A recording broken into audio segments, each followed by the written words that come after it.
आता आपण काल ऍड क्वेश्चन टॅग केलं तर चालू. आता राहिलेले आपल्या लेट्स वाक्य होते, पुन्हा काय मॉडल ऑफ द वर्ब होते, मस्ट, शुड, विल, त्याच्यानंतर पुन्हा काय आज्ञाधारक वाक्य होते, तर ते आज आपण घेतलेत. तर आता काय वाक्य घेतले होते, तर आपण त्याचा ऍड क्वेश्चन टॅग असा का केला याचं उत्तर मला तुम्ही सांगायचंय. तर पहिलं आहे लेट्स अस कॉल बिरबल. ह्या वाक्याचा क्वेश्चन हा सांगतो. लेट्स वाक्य जसं तसं लिहिलंय. लेट्स आय म्हणून शाल घेतलंय आणि असं म्हणून बी घेतलंय. राईट. दुसरं आता लेट्स हिम टेक अवे. कोण सांगतोय? हा तू सांगत. हा लेट्स हिम टेक. लेट्स आहे म्हणून शाल घेतला. हिमचा क्वेश्चन टॅग मध्ये ही होते. हा हिमचा ही केलं. राईट. आता पुढचं कोण सांगतोय? We will come again. We will come. हा सर वाक्य आहे तसं घेतलं. विलचं आपण नकारार्थी वोंट घेतलं आणि यू आहे तसं घेतलं. राईट. क्वेश्चन. आता Maya seldom visit the Madhavi and company.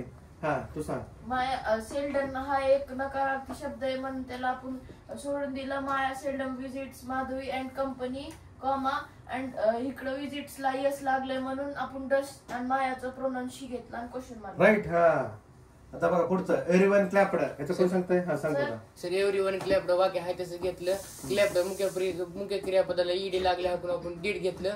वाक्याला नकारार्थी केलं डिडंट घेतलं आणि एव्हरीवनचं दे घेतलं. राईट. आता ओबे द एल्डर्स. हा तू सांग. हा ओबी द एल्डर्स ही एक आज्ञाकारी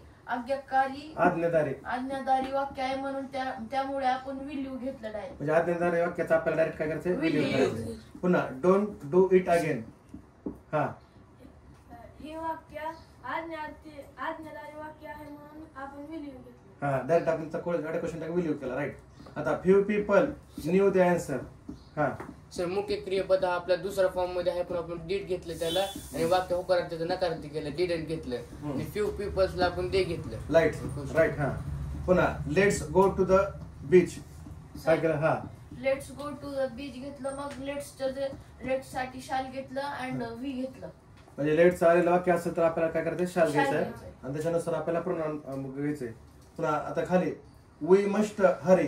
काय केलं आपण ह्याचं? हा सर वी आपण हाय तसं वाक्य घेतलं. मस्ट आपण मस्ट केलं कारण वाक्य होकारार्थीचं नकारार्थी केलं. वी हाय तसं घेतलं. हा मस्ट आणि वी. राईट. आता यू शुड स्टडी हार्ड. हा यू शुड स्टडी हार्ड लिहिलं. मग ही एक पॉझिटिव्ह वाक्य असल्यामुळे स्टुडंट घेतला आणि यू हाय तसं घेतलं क्वेश्चन मार्क. हा आता ज्यावेळेस ऍड क्वेश्चन टॅग तुम्ही करतात तर तुम्हाला असं मस्टंट शुडंट असंच करावं लागेल का? ओंट, शांट, शाल आला तर शांट, विल आला तर ओंट आणि शुड असं शुडंट आणि मस्ट आलं तर मस्टंट. असं नाही करायचं. मस्ट नॉट, शुड नॉट असं लिहायचं नाही. समजतंय? असं त्याचा ऍड क्वेश्चन टॅग करावं लागेल तुम्हाला.